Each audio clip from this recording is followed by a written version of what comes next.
Votre émission avec le Casino Barrière de Montreux. Provoquez la chance au Casino Barrière de Montreux. 365 jours par an. casinomontreux.ch. C'est quoi votre truc ? Et ce matin, nous parlons de la 27e édition des Journées photographiques de Bienne qui explore le thème de la banalité, invitant à une réflexion sur l'ordinaire comme résistance aux images sensationnelles. Sous le titre Commonplace, 23 expositions réparties dans 11 lieux de la ville présentent le travail de différents artistes qui capturent avec ironie et sensibilité des aspects du quotidien souvent négligés.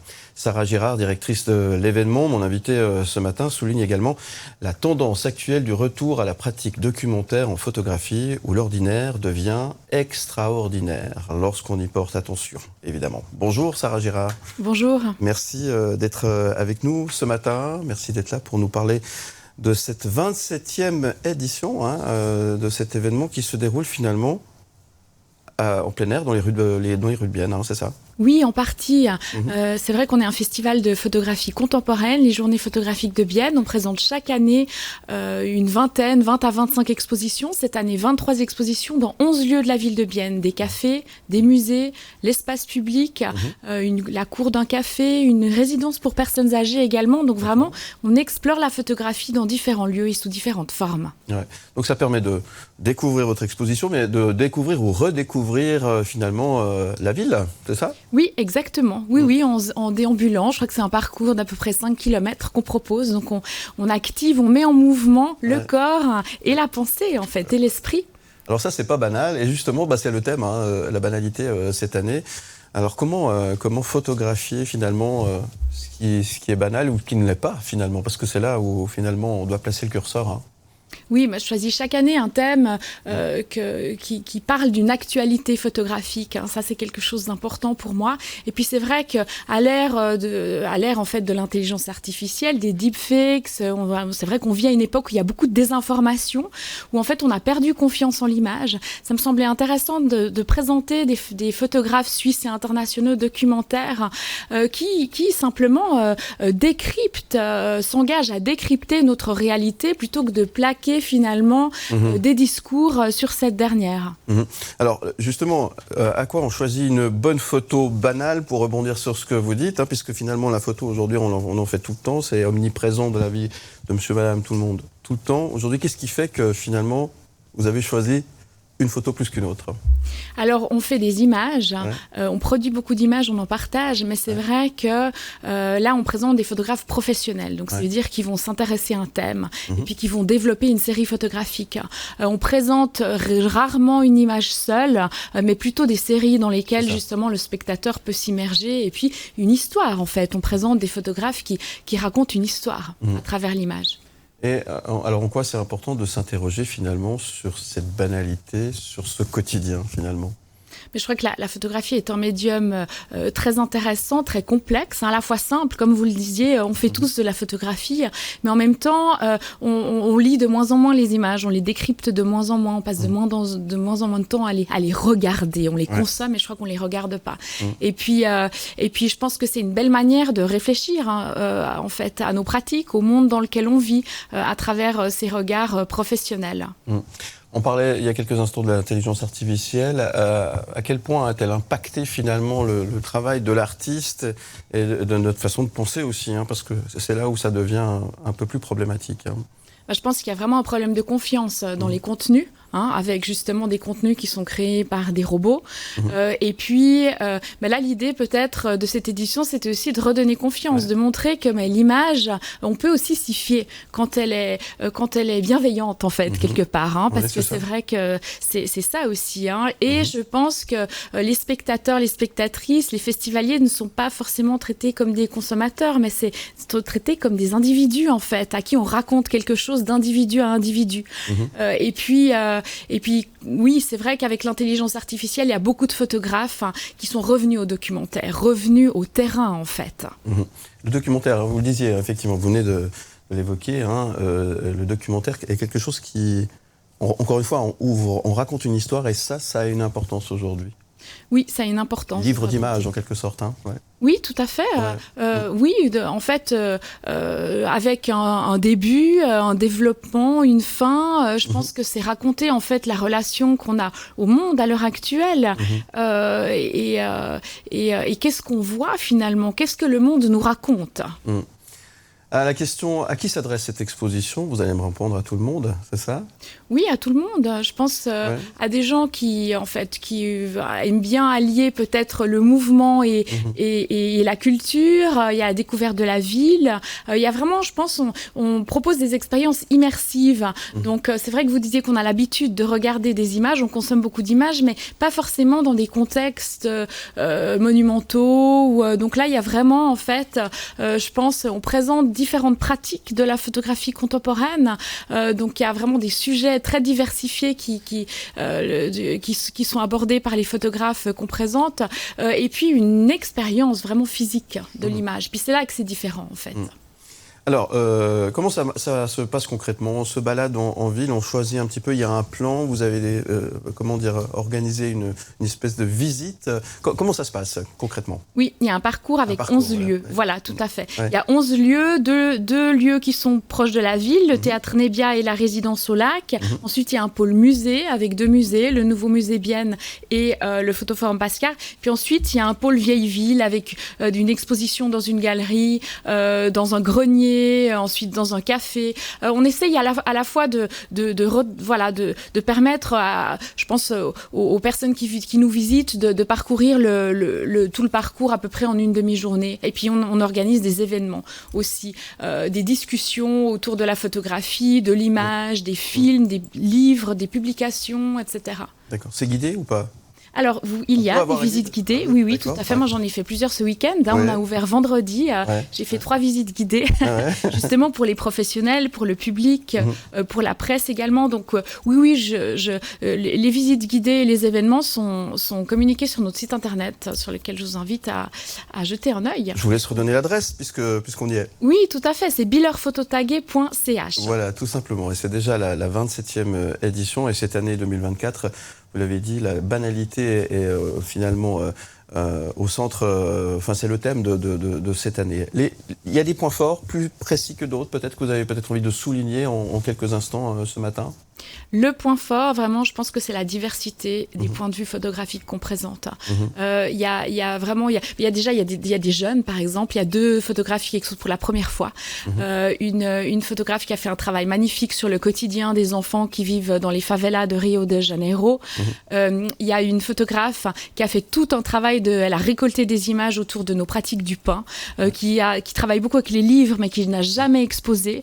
Donc, je pense qu'on découvre des nouveaux talents aussi. On leur permet d'avoir une visibilité. Il y a un travail magnifique aussi d'une photographe genevoise qui a travaillé, Rebecca Boring, avec des personnes âgées qui sont invisibilisées dans notre société. Elle leur a donné la parole, un travail collectif qui est absolument splendide aussi. Il y a beaucoup de poésie en fait. Beaucoup de poésie, ça c'est beau, ça fait très envie de venir faire un tour à Bienne, faire un grand tour, parce que là on l'a dit, pour vraiment tout voir, faut compter une demi-journée, c'est ça?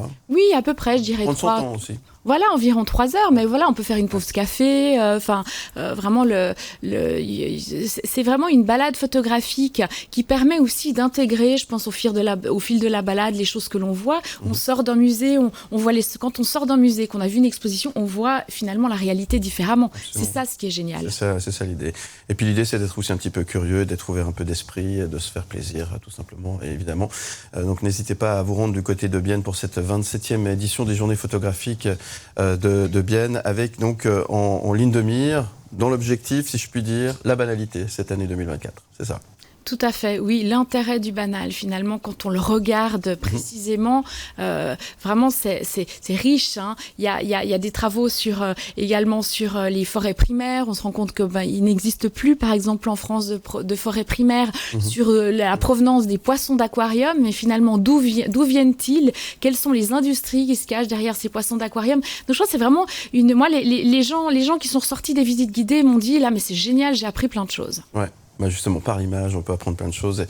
Et en tout cas, merci. Vous en parlez très très bien, Sarah Girard. Ça fait très envie de venir du côté de Bienne. Qu'est-ce qu'on peut vous souhaiter aujourd'hui? À part une belle journée. Oui, justement, que le public réponde soit présent, en fait, et puis qu'il ait du plaisir. Et puis, je pense qu'on est un festival engagé, justement, et je pense que, je me réjouis d'avoir les retours du public. On essaie de proposer vraiment une programmation de qualité. Et puis, j'espère que cette qualité et cet engagement sera perçu, en fait. Ah ouais. Donc, j'ai une attache pour nos voisins romains. On appelle ça l'escroquerie, c'est mon métier. Je suis en bonne compagnie avec ça. Non, mais... Je suis Comore, vendeur de drogue. Philippe Morax qui arrive dans votre grève. C'est ce... Ça va donner de la peine. Presque me faire oublier qu'il est 7h. L'invité du matin. La dernière verrerie industrielle de Suisse située à Saint-Pré est menacée de fermeture, mettant en péril environ 180 emplois. En mars dernier, la direction de Vetropack avait annoncé le lancement d'une procédure de consultation sur l'avenir du site historique. Malgré des investissements de 50 millions de francs depuis 2010, la rentabilité du site reste très critique. La décision est principalement liée à l'état du four de l'usine qui est en fin de vie, nécessitant un remplacement coûteux d'au moins 30 millions de francs. Cette annonce a suscité une profonde inquiétude parmi les autorités locales et les syndicats qui appellent à explorer toutes les options pour maintenir les emplois. Pour en parler, ce matin, je reçois un municipal Saint-Préillard, municipal de la commune de Saint-Pré, Jan van Overbeek, bonjour. Merci d'être avec nous ce matin. Merci d'être là pour nous parler de cette vraie problématique, vrai grand souci du côté de Saint-Pré avec, on l'a dit, cette usine qui est d'ailleurs d'abord historiquement implantée à Saint-Pré et qui a une vraie histoire. Oui, ça fait partie du DNA de la commune depuis plus de 100 ans. Et il y a beaucoup de gens qui sont venus, au fond, avec leurs parents, et qui sont maintenant à Saint-Pré, dont les parents ou les grands-parents travaillaient à la verrerie. Alors, quelles sont les raisons qui... On l'a dit, c'est forcément lié aux finances, mais quelles sont les vraies raisons qui poussent Vetropack à envisager de fermer cet endroit? Dernière verrerie de Suisse, on le rappelle. La dernière verrerie pour des bouteilles. Pour les bouteilles, oui, pardon. Des petites usines pour du verre spécialisé. Oui. Nous, comme municipaux, c'est clair qu'on est en premier lieu inquiets pour les 180 emplois et les personnes qui sont derrière et qui font le travail et qui ont une famille, une vie sociale dans notre village.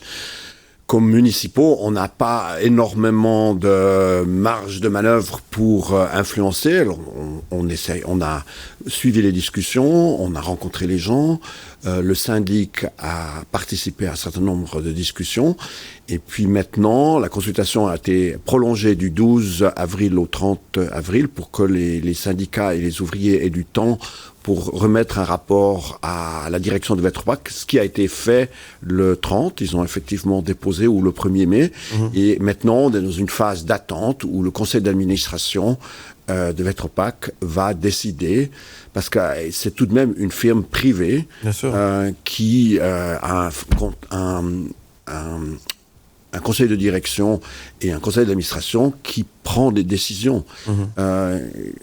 Nous, on voit avec les employés, les ouvriers et les syndicats qu'il y a un certain nombre d'options techniques possibles, mais ça, c'est que la moitié du problème. L'autre moitié, c'est économique et de rentabilité.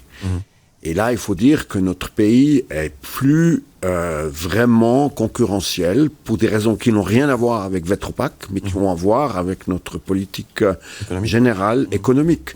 Donc il y a vraiment deux facettes à cette problématique de Vetropack. Il y a la facette locale de l'industrie, des employés, de l'industrie et de la capacité de produire quelque chose dans notre pays, mais il y a aussi, et je pense que le politique cantonal et fédéral doit revoir un peu le contexte économique dans lequel on travaille. Dans ce pays, on est quand même très compliqué pour toutes sortes de raisons diverses. Et ça ne facilite pas l'arrivée d'industries ou le maintien d'industries comme par exemple Vetropack. Les conséquences potentielles de la fermeture de l'usine, c'est évidemment les emplois. On parle de 180 emplois, hein, c'est ça, c'est titanesque. Il y a à peu près 180 personnes qui seraient touchées. Selon les modalités de fermeture, il resterait quelques emplois, une dizaine. Mais c'est une décision qui est suspendue à la décision du conseil d'administration. Ouais. Effectivement, donc c'est plutôt impressionnant. Alors, aujourd'hui, juste pour revenir sur le verre, peut-être que vous pouvez répondre à cette question. Le verre qu'on récupère, hein, le verre est souvent ramené aussi à la verrerie pour être reconditionné, pour refaire des bouteilles. Si une usine comme celle-ci viendrait à disparaître, qu'est-ce qu'on va faire de tout ce verre qu'on récupère depuis Non, mais il y a une vraie question qui tourne autour de ça. Il y a plusieurs facettes à la réponse. C'est que le verre, le récupérer, ça dépend lequel et comment. On ne le récupère pas à 100%. D'accord. Ensuite, il faut avoir des usines capables de le faire. Une des idées de Vetropack, c'est apparemment de garder la collecte du verre usagé, mais ensuite de le transporter ailleurs pour le recycler. D'accord. Et c'est la raison pour laquelle, c'est ce qu'on nous explique qu'il y aurait à peu près 8 à 10 emplois qui restent. C'est pour la gestion de cette récupération qui est pour plus ou moins toute la Suisse romande. Alors c'est clair que ça pose une question. Ça pose aussi une question de si on déplace ce matériel à recycler, ça coûte de l'énergie, ça coûte... Justement, c'est là où il y a des incohérences. Hein. Oui, mais les calculs, ça semble incohérent à première vue. Cependant, si on veut être logique, comme très souvent dans des manières d'écologie, il faut voir le coût global, production de CO2, le coût global. Et parfois, on est surpris que des nouvelles usines, par exemple, sont plus efficaces que des anciennes.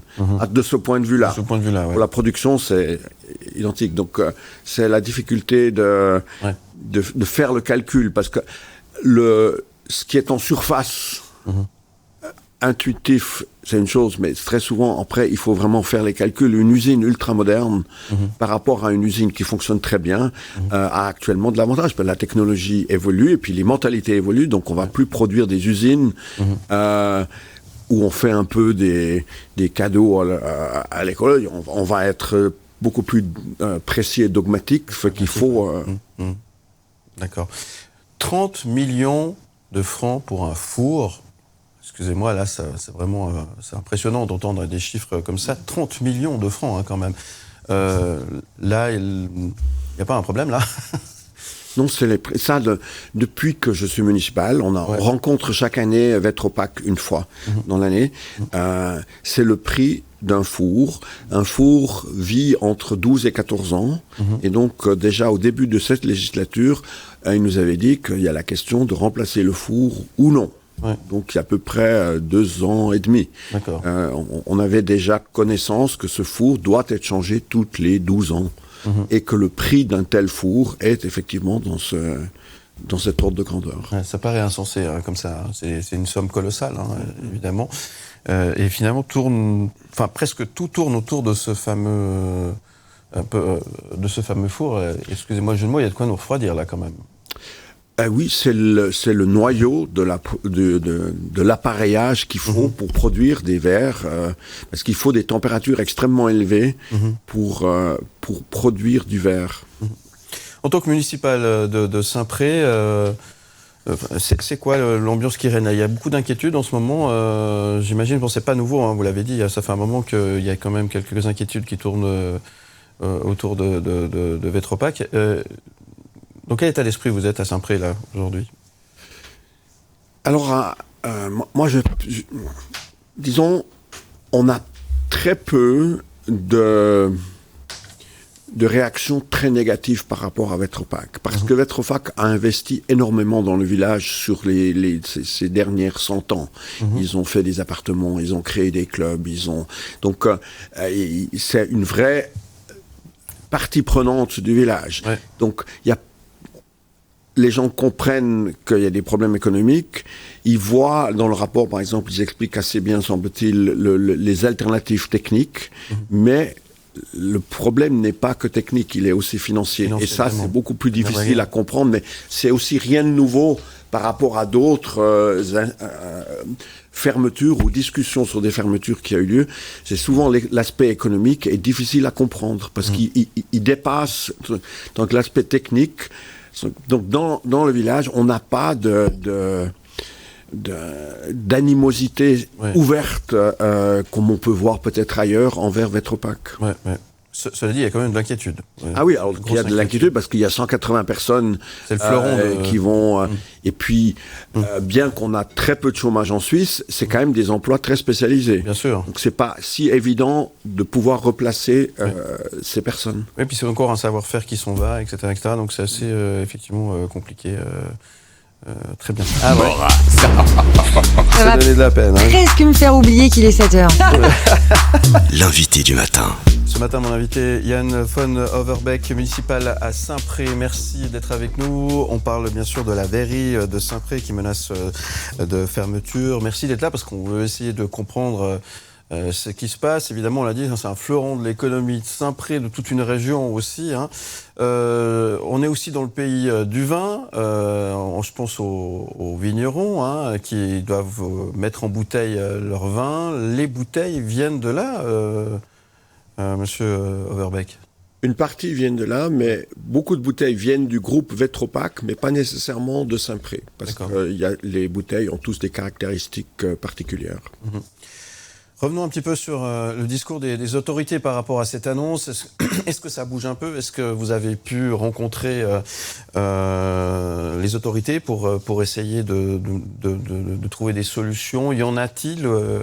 Quels sont les retours et qu'est-ce qui est mis en œuvre aujourd'hui pour peut-être essayer de sortir de cette impasse ? Alors, notre conseiller d'État, Madame Isabelle Moret, a appelé une task force dont deux municipaux font partie, ainsi que les autorités. Le Grand Conseil vaudois a fait une prise de position pour au-delà des partis.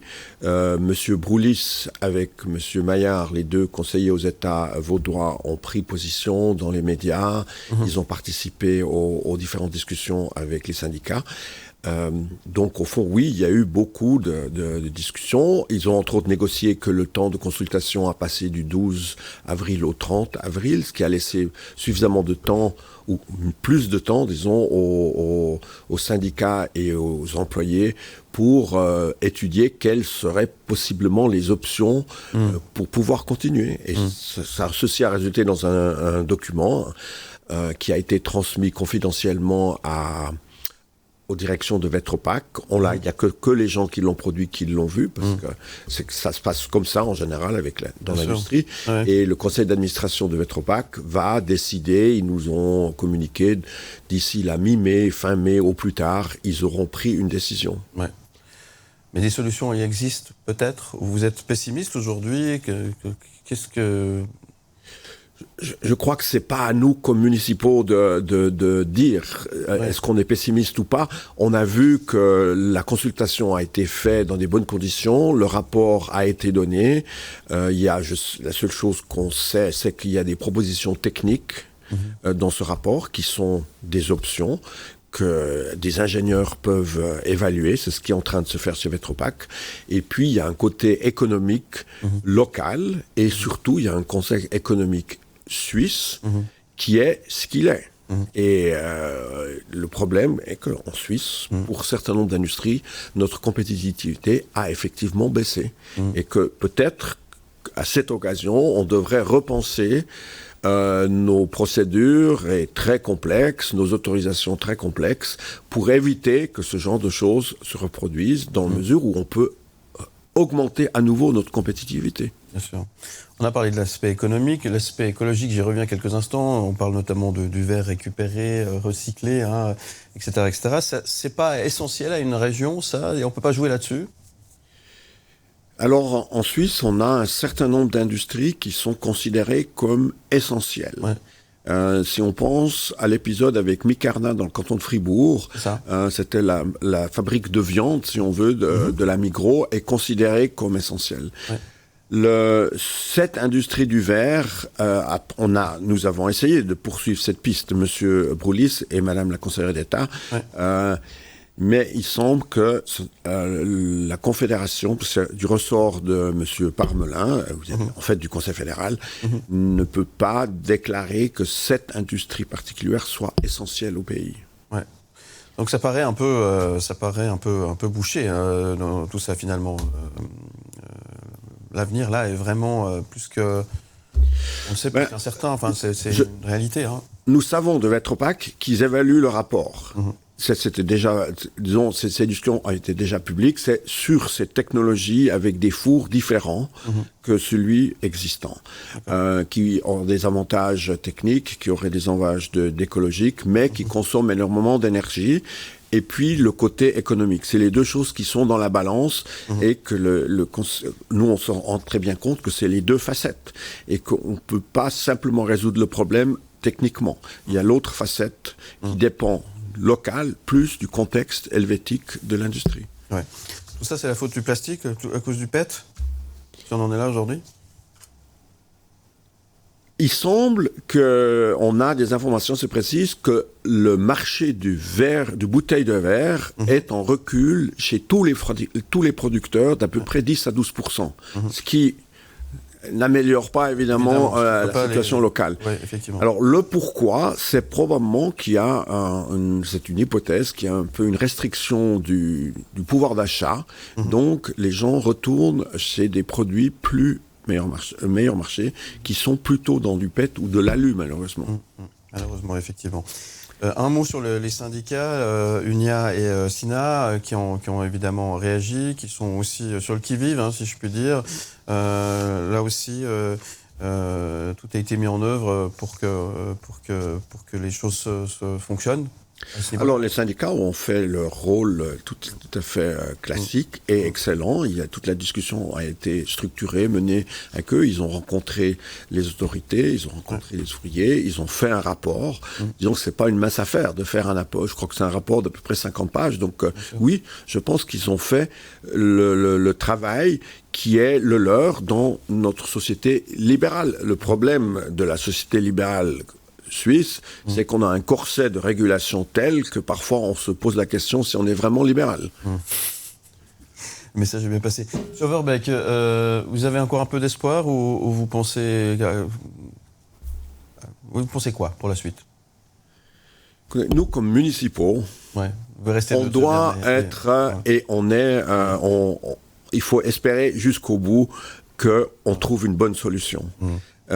Parce qu'on a été élus par ces gens. Bien sûr. Donc, notre travail, c'est de les représenter, de les aider. Ce que nous pensons en privé, c'est privé, quoi. Ouais. Vous avez quand même un espoir que on trouve une solution. Oui. Vous pouvez le dire, ça. Oui, on va trouver tout. Avec mes collègues municipaux, on est fermement intéressés à trouver une solution et on participera là où on peut et où c'est dans nos compétences. Dans notre système suisse, les compétences sont distribuées sur plusieurs étages, ce qui a de gros avantages et parfois un peu de lourdeur. Yann von Oberberg, je vous remercie beaucoup d'être venu ce matin. Je rappelle que vous êtes municipal à Saint-Pré. Merci d'être venu éclairer notre lanterne sur ce sujet de l'usine Vetropack, la verrie de Saint-Pré. Qu'est-ce qu'on peut vous souhaiter aujourd'hui, à vous et vos collègues municipaux de Saint-Pré? Qu'on trouve une bonne solution, même si Vetropack décidait de partir, de trouver au moins quelque chose qui suit. Ça, c'est encore ouvert, mais c'est clair que notre premier souhait, ce serait que ça reste ouvert. D'accord. Mais aujourd'hui, la messe n'est pas dite. La messe n'est pas dite, voilà. On finira là-dessus. Ce sera votre mot de la fin. Je vous remercie beaucoup. Balance ton sport. Dans Balance ton sport, les news, on vous propose maintenant de sortir tous les mardis soirs à la brasserie du Château de Lausanne qui propose une sortie de 5 km en course à pied avec comme point de départ et d'arrivée la brasserie. On en parle ce matin avec l'un des organisateurs, je vais y arriver, de ces sorties. Noé Depreux, bonjour. Bonjour. Merci d'être avec nous de si bon matin pour nous parler de ce qui se passe le mardi soir au château. Justement, Noé Depreux, c'est pas pour rien qu'on vous reçoit un mardi matin.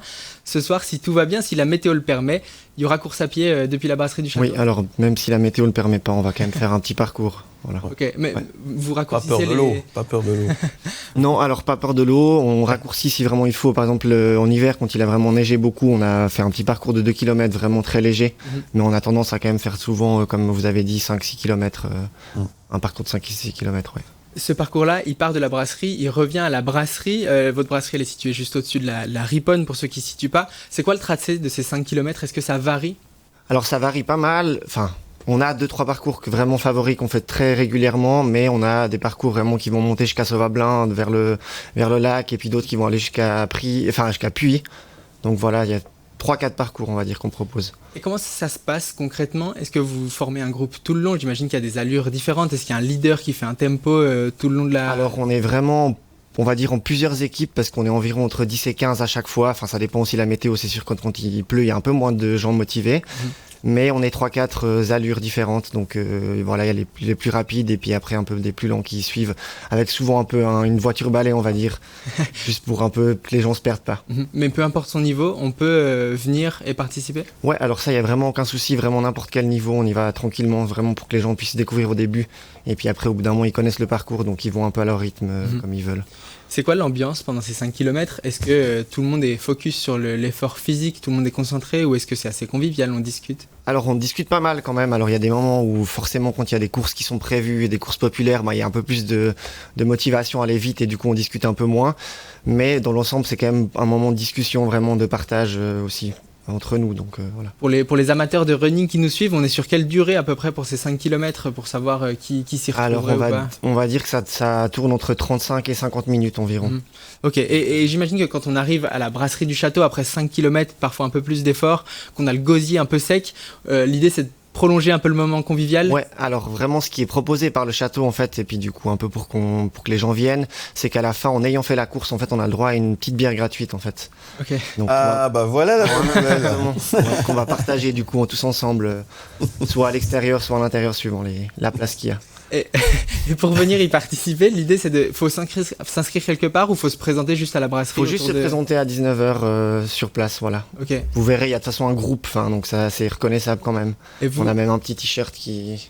Sympa. Magnifique, tout le monde a ce t-shirt là. Alors la plupart des gens, alors c'est clair qu'on va pas faire chaque fois des nouveaux t-shirts, mais en tout cas il y a déjà une bonne partie qui en ont, ouais. Cette idée de lancer ces sorties running une fois par semaine, elle vient d'où?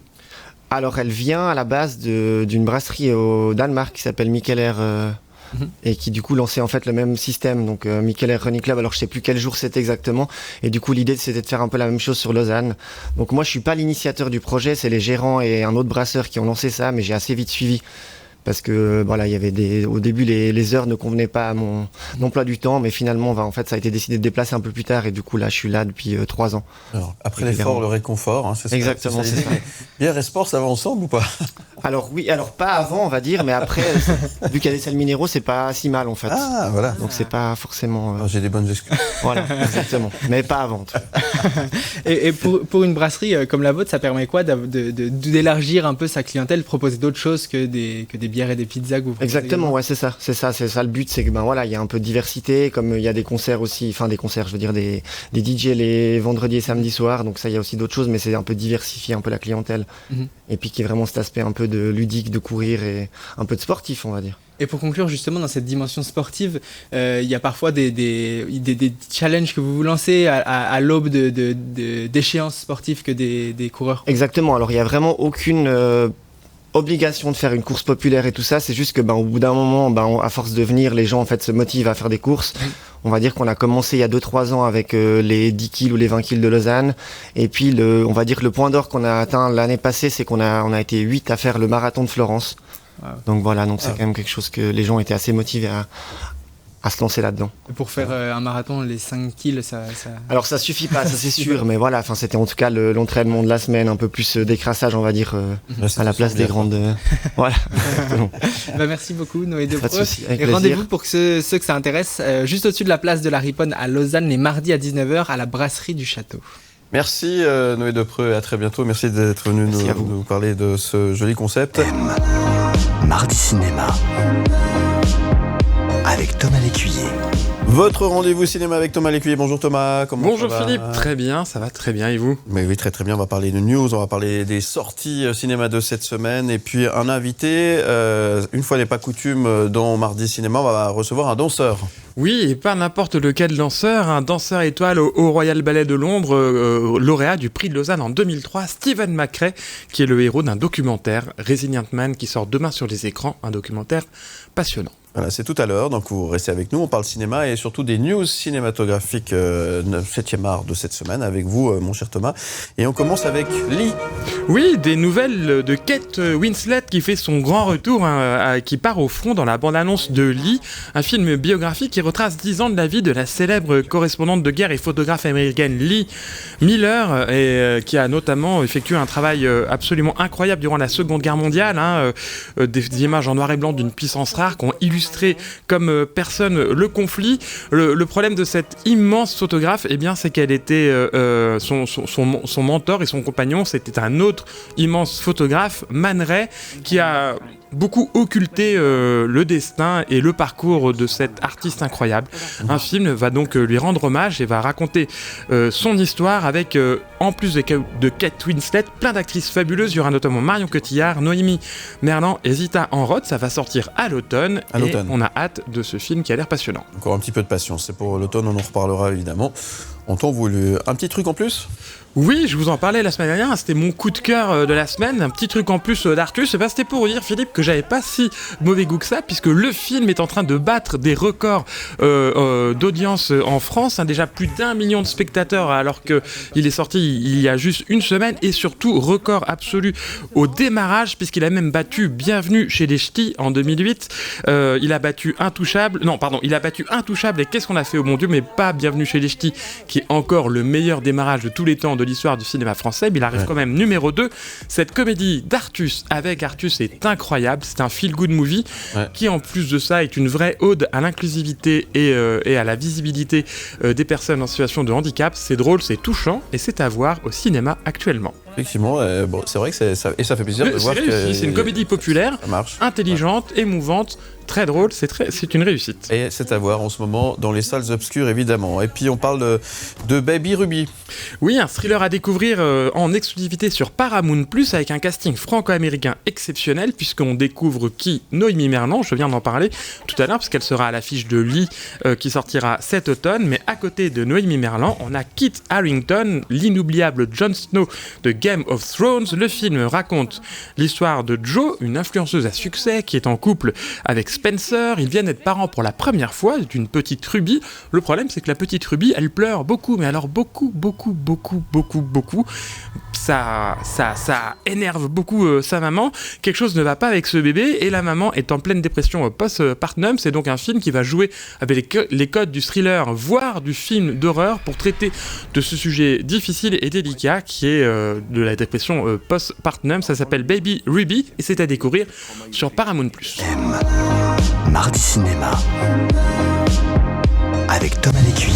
Ça va toujours, Thomas Lécuyer? Ça va très bien, et plein de sorties. On parlait de ce qu'il y a au cinéma cette semaine, ça vous tente? Oui, avec grand plaisir. Avec Augure, un premier film à sortir cette semaine, à découvrir dès demain au cinéma. Un film du réalisateur belge et zérois Balogi. Alors Balogi est très connu en Belgique, notamment pour sa carrière de rappeur. Et là, c'est son premier film en tant que réalisateur, son premier long métrage. Dans ce drame, Balogi suit le destin de Kofi, qui après 15 ans d'absence retourne au Congo pour présenter sa femme enceinte à sa famille. Alors considéré par un sorcier par les siens, il rencontre 3 personnages qui, comme lui, veulent s'affranchir du poids des croyances ancestrales et de leur assignation. Alors avec l'aide et la réconciliation, il va réussir à se détacher de sa malédiction qui le touche et qui touche sa famille. C'est un film atypique, visuellement splendide, avec un propos très politique et féministe autour du Congo contemporain. Oui, c'est à voir donc dès demain dans les salles obscures. Averroès et Rosa Parks, c'est juste comme j'ai prononcé? Oui, Averroès et Rosa Parks, c'est juste, c'est le nom du documentaire, du nouveau documentaire de Nicolas Philibert qui, après sur l'Adamant, sorti en 2023, nous replonge à nouveau au cœur d'un service de psychiatrie. Alors Averroès et Rosa Parks, ce sont 2 unités de l'hôpital Esquirol qui relèvent, comme l'Adamant, son film précédent, du pôle psychiatrique de Paris-Centre. On suit des patients, on suit des soignants, des entretiens individuels, des réunions soignants-soignés, et le cinéaste s'attache à travers tous ces portraits à montrer une certaine psychiatrie, à montrer les méthodes de soins, à montrer la vie quotidienne, la vie courante, à montrer aussi à quel point le système de santé est exsangue, à quel point ils arrivent au bout des capacités de ce système de santé, et interroge aussi sur les moyens de réinscrire ces malades, de les réintégrer dans la société, d'éviter qu'ils soient isolés, parce que plus on est enfermé dans ces unités de soins psychiatriques, plus on est isolé, alors que parfois le meilleur moyen de soigner ces troubles psychiatriques, c'est au contraire d'être au cœur de la société. C'est un documentaire alors très long, 2h40, mais passionnant, comme le documentaire précédent de Nicolas Philibert. Et c'est aussi à voir donc dès demain au cinéma. Inch'Allah, un fils. Oui, beaucoup de sorties demain, avec ce drame qui nous plonge au cœur de la Jordanie contemporaine. Inch'Allah, un fils, c'est l'histoire de Nawal qui trouve son mari Aman mort auprès d'elle dans son lit un matin. Alors elle est en deuil, elle doit s'occuper de sa fille Noura, mais bon, le mari qui est décédé brutalement a laissé derrière lui des traites impayées, il n'y a pas de contrat de mariage entre eux, l'appartement n'est pas au nom de l'épouse. Bref, les problèmes ont vite s'accumuler dans un pays qui laisse une place assez étroite aux femmes. Nawal doit donc se battre pour sa part d'héritage afin de sauver sa fille et sa maison, dans une société où si elle avait eu un fils, cela aurait tout changé. C'est le cœur du sujet de ce film, Inch'Allah, un fils, à découvrir dès demain au cinéma. C'est noté. Et puis, on continue également avec un autre film à voir dès demain au cinéma, Sous hypnose. Oui, regardez-moi Philippe, regardez-moi bien dans les yeux, regardez-moi, écoutez ma voix, concentrez-vous, vous dormez, je le veux, vous êtes sous ma volonté. Non, ça ne marche pas. Non, ça marche pas, je l'ai dit. Non, ça marche pas. Bah tant pis, alors vous pouvez aller voir Sous hypnose, une comédie dramatique et grinçante suédoise à découvrir aussi en salle dès demain. Sous hypnose nous raconte l'histoire d'André et de Vera, un jeune couple d'entrepreneurs qui, à l'occasion de la présentation de leur application de santé féminine lors d'un prestigieux concours, décident de faire un petit peu d'hypnothérapie pour arrêter de fumer, soigner le stress, la détente, se calmer, être zen, bien préparer cette présentation.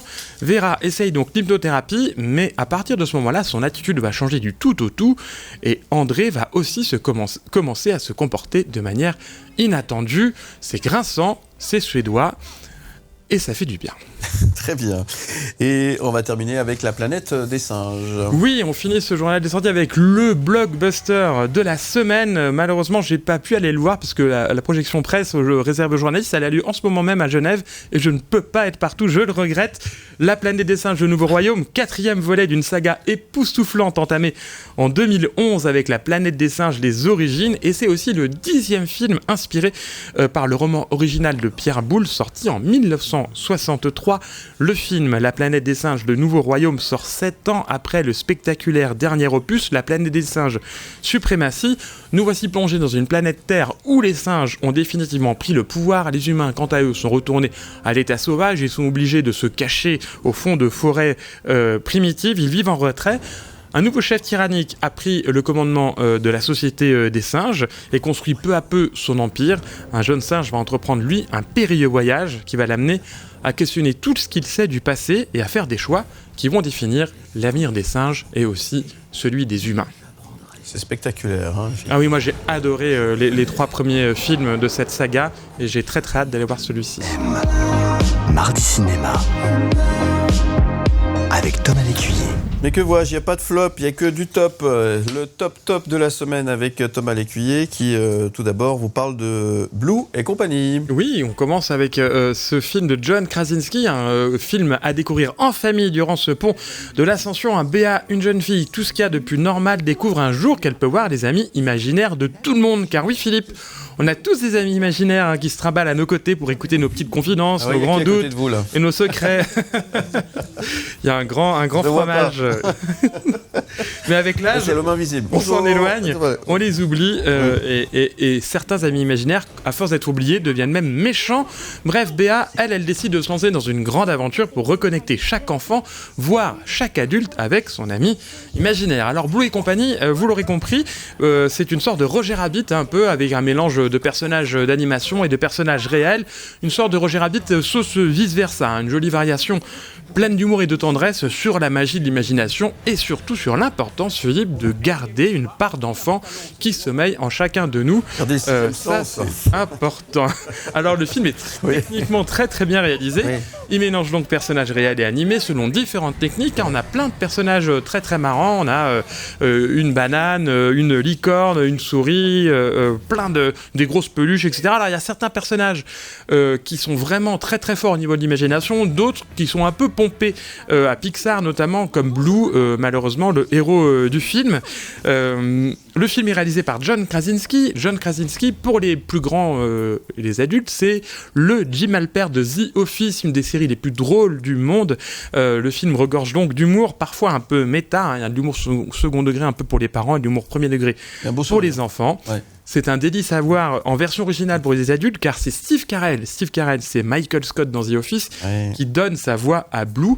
Le casting français, et je vais finir avec ça, n'est pas en reste, avec notamment José Garcia et surtout Mylène Farmer qui donne de la voix, et ça c'est rare et ça mérite d'être souligné. Oui, c'est rare que Mylène Farmer donne de la voix, effectivement. C'est important de le souligner. Mais oui, c'est pas souvent.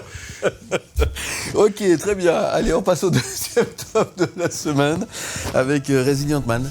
Oui, Philippe, Stephen McRae, danseur étoile au Royal Ballet de Londres et lauréat du prix de Lausanne 2003, est au fait de sa gloire quand il s'effondre sur scène en pleine représentation le 16 octobre 2019. Blessé au tendon d'Achille, sa carrière est brisée, il craint de ne plus jamais pouvoir danser. Resilient Man est un documentaire intimiste et passionnant signé du réalisateur français Stéphane Carel, et il raconte la reconstruction physique et mentale de cet artiste immense au corps d'athlète qui s'entraîne comme un sportif de haut niveau pour retrouver la scène. Alors, plus qu'une immersion dans les coulisses de cet art secret, Resilient Man, c'est une ode au corps et au mental. C'est pas pour rien d'ailleurs que ce film a presque un nom de film de super-héros. On a l'impression que Resilient Man, c'est un super-héros Marvel avec sa cape et ses super-pouvoirs. C'est un véritable hymne à la volonté, un chemin de souffrance, de doute, d'espoir, de labeur. On sent vraiment qu'il y a une remise en question, mais Steve McRae n'est jamais résigné. Il se bat jusqu'au bout. C'est l'histoire littérale d'un homme brisé qui remonte petit à petit jusqu'à atteindre le sommet. Alors le film peut avoir le défaut de porter le héros évidemment au fait de sa gloire, c'est une tragédie, mais Stéphane Carel ne sanctifie pas pour autant son danseur étoile et va documenter aussi les sacrifices qu'il va faire tout au long de sa carrière, et notamment ceux de son épouse qui était aussi danseuse étoile et qui a tout sacrifié pour que lui puisse remonter sur scène. C'est un récit plein d'humanité. Ça ne concerne pas seulement les danseurs ou les sportifs de haut niveau, c'est un message universel que chacun pourrait recevoir, car nous aussi nous allons forcément un jour ou l'autre chuter, trébucher, nous blesser, et nous aussi, avec un peu de force de volonté et de l'entourage, on peut remonter et retrouver bon message, le chemin. Mardi Cinéma avec Thomas Lécuyer. Thomas, vous avez rencontré pour nous le danseur étoile Stephen McRae dans le documentaire Resilient Man, dont vous en avez parlé il y a quelques instants. Vous avez eu l'occasion de le rencontrer à Lausanne d'ailleurs. Oui, Philippe, Stephen McRae, danseur étoile au Royal Ballet de Londres, lauréat du prix de Lausanne 2003, et donc au fait de sa gloire quand il s'effondre sur scène en pleine représentation. En octobre 2019, il est blessé au tendon d'Achille, sa carrière est brisée, il craint de ne plus pouvoir jamais danser. Rencontre.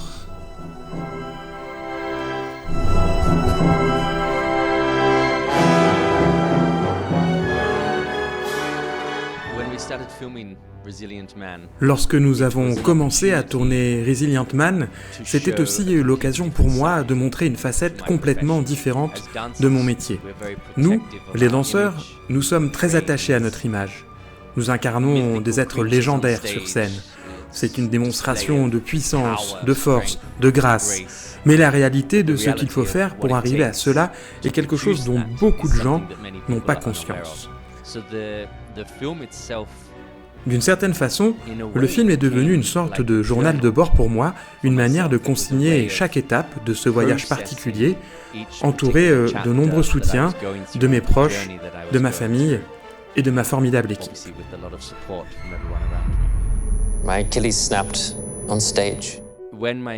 Lorsque mon tendon d'Achille s'est rompu, j'ai compris encore plus à quel point mon bien-être physique et mental devait devenir une priorité. Je voyais mes enfants quitter la maison pour aller à la place de jeu et moi, j'étais incapable de les accompagner parce que je ne pouvais tout simplement pas physiquement quitter cette maison.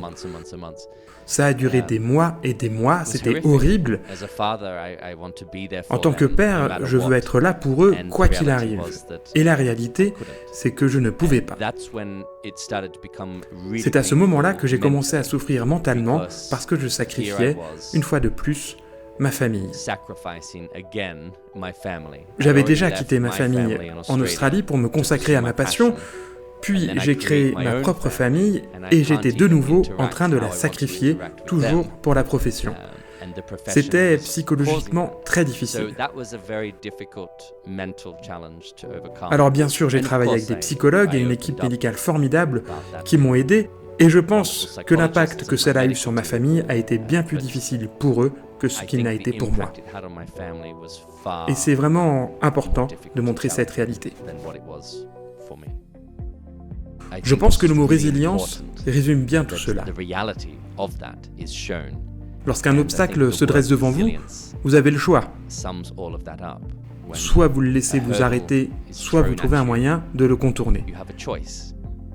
Je pense que ce film célèbre vraiment cela, que d'accord, nous sommes tous confrontés à des défis et à des obstacles, mais si vous avez les bonnes personnes autour de vous, le bon soutien, le bon mental, la bonne énergie, il y a une solution. Il y a toujours un moyen d'aller de l'avant. En cela, le film ne s'adresse pas seulement au monde de la danse, il s'adresse vraiment à tout le monde.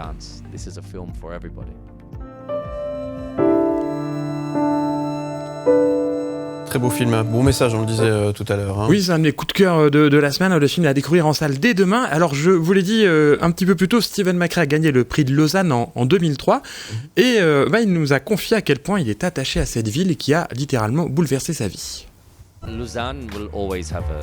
Lausanne aura toujours une place spéciale dans mon cœur. J'ai participé au prix de Lausanne en 2003 et cette compétition a littéralement fait exploser mon petit monde. Le lendemain du concours, j'ai immédiatement déménagé à Londres et je n'ai plus jamais vécu en Australie. Lausanne est donc une ville très spéciale pour moi et j'ai eu la chance d'y retourner à plusieurs reprises pour visiter le concours et m'y produire. Le prix de Lausanne reste une partie très importante de mon parcours, ça a changé ma vie et j'espère que ce film aura un impact important, non seulement sur le prix de Lausanne et tous les jeunes danseurs qui s'y produisent, mais aussi sur le monde de la danse dans son ensemble. Alors, si vous aimez la danse, si vous aimez le cinéma, c'est une pierre deux coups en quelque sorte avec ce film, Resident Man, donc dès demain dans les salles obscures. Tout à fait, un film à ne pas manquer. Merci beaucoup Thomas Lécuyer. La semaine prochaine, qu'est-ce que vous nous réservez ? Ça sent Festival de Cannes, là. Et oui, c'est l'ouverture du Festival de Cannes mardi prochain, en même temps que Mardi Cinéma. Donc pour l'occasion, une interview de Ruben Östlund, le réalisateur suédois doublement palmé, à qui l'on doit notamment Snow Therapy, The Square et Sans filtre.